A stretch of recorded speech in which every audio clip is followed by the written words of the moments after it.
I can say I realized I was an artist much later in life. My name is Sheila Nakitende, a Ugandan multidisciplinary artist. I'm currently working with backcloth. Going through life as an artist and, exploring different materials, coming down to, say, working with backcloth, gave me more time to think and be grounded into nature. And the process of creating, for example, describing my process, I deconstruct and then rebuild something out of nothing, which is not only related to the material. When you look at nature, if even us as human beings, if you've gone through something, if you've gone through trauma and you need to heal and you need to rebuild, all these things have inspired my work. This process, surprisingly, I revisit the backcloth making process of beating the bag, which traditionally was not a female job. It was a patriarchal job. Women were not allowed to make backcloth. Being a Muganda, my grandfather was also a backcloth maker as a hobby for him. I only got to find out when I was doing this, and then my mom revealed to me. So this material was mostly used, first of all, it was a clothing before the cotton was introduced to the Ugandans. And then it was used at funerals, to embalm dead bodies and preserve the dead.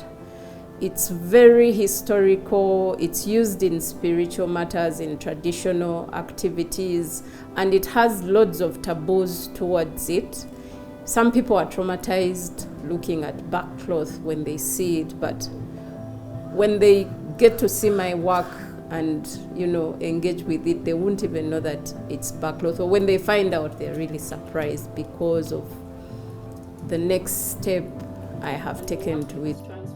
Through painting, I started exploring different materials, and I started working with waste paper.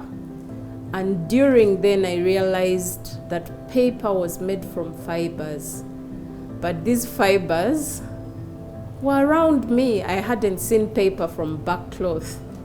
So I was triggered and I applied for a residency to go and do research on this process, because knowing that backcloth was really tough, a tough material, I needed to see how to achieve paper out of it. And when I took the residency, the practical research helped me get to this point. I came back home, and in my own space, I devised my own tools and techniques on doing this kind of artwork. There's definitely a difference in how the material manifests. The modern tools will give you a fine texture, whereas the traditional tools will give you all the levels of texture that you want to achieve. Which got me to revisit the mallet, and then also using the mortar to beat the bag. All this I discovered through experimenting and trying, and then I realized after doing it for a long period of time now that I do it in less than an hour. I'm happy to exhibit at Gallery Brulhart with Dr. Nadia. It's really a wonderful experience, the cross-generational approach. And in this space, I haven't exhibited before in Geneva. I'm happy and proud that my work is going to cross borders. I would like to inspire people not to be limited. For example, with the existence of harsh winds, I want my work to inspire people to stand, to persist.